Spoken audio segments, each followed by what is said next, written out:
에너지와 서스테너빌리티의 합성어입니다.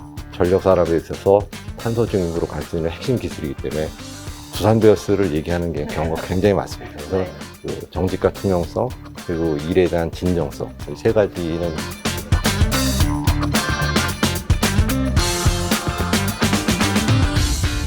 안녕하세요. 손범수 선배님의 뒤를 이어 노경연이 만난 사람, 저는 진행을 맡은 경영13 노경연입니다.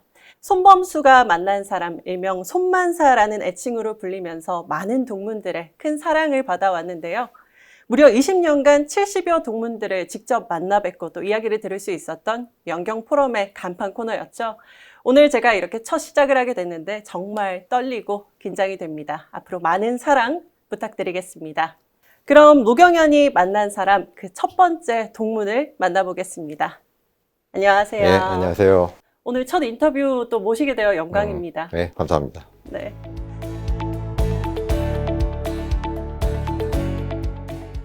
회장님께서는 또 활발하게 경영 활동도 하시면서 또 오랫동안 동창회 부회장으로 활동을 하셨고, 제가 알기로 2010년에 또 자랑스러운 연세 상경인상도 수상하셨다고 들었습니다. 우리 동문들이 정말 회장님께 궁금한 점이 많다고 하는데요. 그럼 바로 첫 번째 질문부터 한번 드려보도록 하겠습니다. 두산 에너빌리티 어떤 회사일까요? 간략하게 소개 부탁드립니다.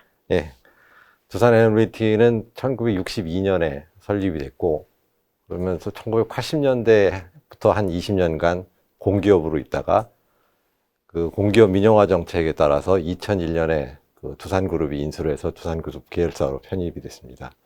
저희가 영위하는 사업은 크게 그 두 가지로 말씀을 드릴 수가 있는데, 하나는 그 발전소에 들어가는 주요 기자재들을 제작하는 사업이 한 가지가 있고, 두 번째로는 그 발전소를 실제 건설하는 엔지니어링, 프로큐먼트, 컨스트럭션 이 두 가지 사업을 영위를 하고 있습니다. 그 기자재 제작 쪽에서는 주로 우리가 경쟁하는 회사가 미국의 GE라든지 독일의 지멘스, 그다음에 일본의 미쓰비시 중공업, 뭐 미국의 웨스팅하우스 이런 회사로 경쟁하고 있고, 그 EPC 쪽에서는 국내외 대형 그 건설 회사들하고 경쟁을 하고 있습니다. 예전부터 사실 두산중공업으로 많은 분들이 알고 계실 텐데 지난해 3월이었죠. 21년 만에 이 사명을 두산 에너빌리티로도 변경을 하셨습니다. 사실 이름만 바꾸는 게 아니라 기업의 비전이나 또 전략 방향성에도 큰 변화가 있었을 것으로 예상이 되는데요. 자세히 좀 설명 부탁드려도 될까요? 그 두산 에너빌리티라는 이름을 지금 쓴 지가 한 1년 반 정도 됐는데 아직도 그 과거 이름 두산중공업으로 알고 계신 분들이 꽤 많습니다. 그 두산 에너빌리티라는 이름은 그 에너지와 서스테너빌리티의 합성어입니다. 즉 우리가 영위하고 있는 에너지 사업과 그 지속 가능성이라는 의미의 서스테너빌리티 이 부분을 합성해서 만든 단어고요. 그 에너빌리티 앞에 EN이라는 글자는 또 이네이블러라는 의미도 담고 있습니다. 저희가 인수를 한 2001년부터 두산중공업이라는 이름을 우리가 써보고 있는데, 두산중공업 하면 과거에는 우리가 석탄화력 발전 같이 실은 그 탄소 배출이 꽤 있는 사업들도 많이 하고 있었고, 또 우리나라에서는 중공업 하면 중무장대, 또 조선업 이런 이미지가 굉장히 강했었거든요. 그래서 이 부분은 지금 우리가 이제 새롭게 하려는 사업들하고 이미지 측면에서 그렇고 방향성 측면에서 그렇고 잘 맞지가 않는 면이 있어서 에너지 사업을 하면서도 서스테이너빌리티를 확보할 수 있는 그 기술을 갖고 있는 회사라는 의미로 두산 에너빌리티라는 이름으로 이번에 개명을 하게 됐습니다. 두산 에너빌리티가 친환경 에너지 기업으로 빠르게 변화하고 있다는 게 느껴집니다. 이 4대 성장 산업으로 가스 터빈, 청정 수소, 또 친재생 에너지, 차세대 원전을 선택하신 이유가 궁금한데요. 또 이 각 분야에 대해서 미래 시장 전망 어떻게 갖고 계신지도 궁금합니다. 그 기후 변화 때문에 세계 각국에서 지금 탄소 그 배출을 줄이는 작업들을 뭐 정부 차원 또 민간 차원에서 여러 가지를 하고 있고, 우리나라 정부도 얼마 전에 카본 프리 얼라이언스라는 그 개념을 발표를 했습니다. 그 각 나라의 자연 환경에 따라서는 그 재생에너지만 갖고는 탄소 중립을 달성할 수 없는 국가들이 꽤 많거든요. 그래서 이번 한국 정부에서 발표한 것도 결국은 탄소 중립으로 가기 위해서는 원자력하고 수소의 역할을 포함시켜서 이 부분이 상당히 큰 역할을 해야 된다라는 개념을 갖고 있습니다. 우리가 지금 정한 이 4대 성장 사업 자체도 탄소 중립으로 갈 수 있는 이 중요한 4가지 기술을 저희가 성장 축으로 잡은 것이거든요.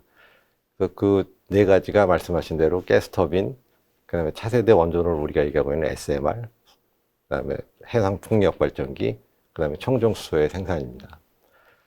가스터빈 같은 경우에는 저희가 세계 5번째로 가스터빈 개발에 성공을 했고요. 그 석탄 화력을 가스터빈으로만 대체를 해도 석탄 화력 대비 탄소 배출이 한 60% 정도 절감이 되거든요. 근데 우리는 여기서 멈추는 게 아니라 이 가스터빈의 업그레이드를 통해서 LNG라는 연료 대신에 수소를 연료로 활용할 수 있는 그런 가스터빈을 지금 개발을 목표로 하고 있고요. 2027년이면 이 수소 터빈이 아마 개발이 완료될 걸로 생각을 하고 있습니다. 그 두 번째로는 그 SMR, 요즘 한창 신문에 많이 나오고 있는 SMR 부분인데, 그 소형 원전에 갖고 있는 큰 장점은 그 개별 수요에 대응이 가능하다는 겁니다. 이 소형 모듈을 갖고 이거를 병렬을 연결하면 대형 발전소가 될 수 있고, 한두 개만 사용을 하면 소형 발전소로 사용할 수 있고, 요즘 한창 많이 지어야 되는 데이터 센터라든가 네. 또는 전력 수요가 많은 제철 회사 같은 경우가 이 SMR을 활용하면 자체 그 탄소 중립이 가능하도록 만들어 줄 수 있기 때문에 이 부분 상당 부분 미래 성장 가능성이 있다고 생각을 하고 있고요. 세 번째로는 그 대형 해상 풍력 발전기입니다. 지금 저희가 한 3메가부터 10메가 모델까지 지금 갖고 있는데, 이 부분은 그 전력 수요의 대응도 가능하지만 향후에는 물을 전기분해하는 수전해를 통해서 청정수소 생산도 가능한 부분이기 때문에 성장 가능성이 높다고 지금 보고 있고요. 그리고 마지막으로는 청정수소의 생산입니다.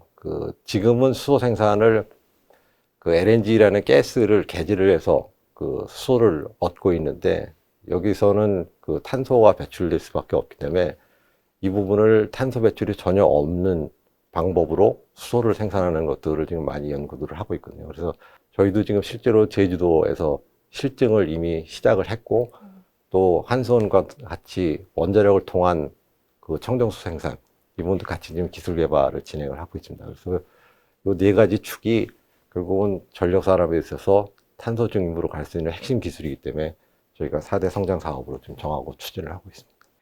ESG 위원회를 또 설립하고 출범시키면서 대표이사는 물론이고 또 전 경영진이 각 영역을 또 관리할 수 있는 체계를 만드셨다고 들었습니다. 굉장히 적극적으로 ESG 관련해서 활동을 이끌고 계신다고 하는데요. 이런 활동이 또 두산 에너빌리티의 장기적인 경쟁력 그리고 지속 가능한 성장에 있어서 어떤 영향을 미칠 것으로 기대하고 계신지 궁금합니다. ESG는 결국 회사의 지속 가능성을 담보하기 위한 방법이고, 그러기 위해서는 이 ESG가 우리의 사업 전략이나 또는 운영혁신 과제 이런 데에 녹아들어 있어야 된다고 생각을 하거든요. 환경에 해당되는 부분들도 좀 전에 제가 말씀드린 바와 같이 4대 성장 사업, 결국은 친환경 사업으로 사업 전체를 전환시키는 작업 자체가 결국은 ESG의 일환이거든요. 네. 그 이외의 과제들도 예를 들면 각 공장에서 배출되는 탄소량을 줄이기 위해서 여러 가지 작업들을 진행을 하고 있는데, 기계의 효율을 올려서 사용하는 연료의 양을 줄이는 거거든요. 네. 이거는 우리가 운영 혁신 과제를 늘 지금 해오고 있는 것들이고, 그렇게 되면 탄소 배출도 줄을 뿐더러 우리 원가 절감에도 도움이 되기 때문에 이와 같이 각 현업들이 자기가 맡고 있는 전략 과제나 또 운영 혁신 과제에 ESG 과제들이 다 녹아 있는 부분이 저희 회사의 아마 좀 특징이 아닌가 싶고요. 우리는 각 사업을 맡고 있는 CSO, CO 또는 CFO들이 각자가 ESG의 각 과제들을 직접 맡고 책임지고 수행을 하고 있는 그런 체제로 되어 있습니다. 네. 디지털 이노베이션 관련해서도 비전을 갖고 계시는 걸로 알고 있습니다. 이미 10년 전부터 사실 전담 조직을 또 운영을 해오셨고, 작년에는 DX 포럼도 개최를 해주셨는데요. 디지털이나 인공지능이 앞으로 또 사업에 있어서 어떤 영향을 미칠 거라고 보시는지, 또 어떻게 준비를 해가고 계시는지도 궁금합니다. 우리가 영위하는 사업은 실은 기계산업에 속해 있거든요. 실은 기계산업 쪽에서의 기술 혁신이라는 게 어느 정도 이제 포화 단계에 와 있는 게 아닌가 생각을 하고 있습니다. 그래서 결국은 가격 경쟁으로 치닫으면서 결국은 모두가 파국으로 갈 수 있는 그런 위기가 있기 때문에 이 디지털 기술을 이용해서 우리가 지금 생산하고 있는 제품에 추가적인 부가가치를 만들어야 되겠다라는 게 지금 제 생각입니다. 그래서 그 발전소에 들어가는 주요 기자재들을 납품을 할 때 작게는 기계 하나당 한 몇백 개에서 뭐 몇천 개의 센서가 다 부착이 돼서 그 제품 납품을 하고 있거든요. 그러면 여기서 오는 그 데이터들을 분석을 해서 AI를 통해서 미래를 예측하는 기술들, 이런 부분들을 지금 같이 진행을 하고 있고, 발전소가 예상하지 못한 고장으로 인해서 발전소를 멈추게 되면 매출 손실이 굉장히 크거든요.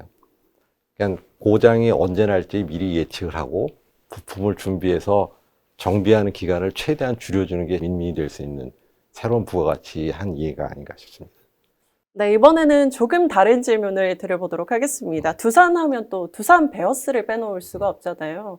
회장님이 또 이 연세 상경 경영 동문 중에서도 많은 팬들이 있지만 또 각별하게 애정을 갖고 계시다고 들었습니다. 얘기 좀 들어볼 수 있을까요?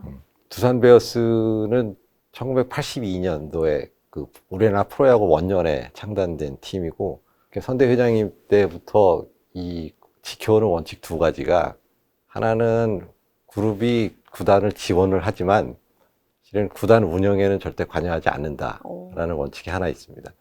그러니까 프로야구는 이 전문가의 영역이거든요. 네. 그러니까 구단이 이거 관여하면 실은 잘못하면 배가 산으로 갈 수 있기 때문에 구단의 운영은 전적으로 구단에 맡긴다는 거 하나 하고, 두 번째로는 우리가 선수를 육성시켜서 새로운 선수들을 지속적으로 발굴해 나가는 거. 우리가 2군 창단을 아마 제가 알기로는 제일 먼저 하는 걸로 알고 있습니다. 그래서 요즘 뭐 외부에서는 허수분 야구라고 많이들 얘기를 하고 있는데, 네. 이 두 가지 원칙을 잘 지켰기 때문에 우리가 뭐 성공적인 구단으로 지금 발돋움하지 않았나 싶습니다. 저 개인적으로도 야구를 굉장히 좋아해서 프로야구가 생기기 전에는 고등학교 야구 굉장히 많이 봤었고요.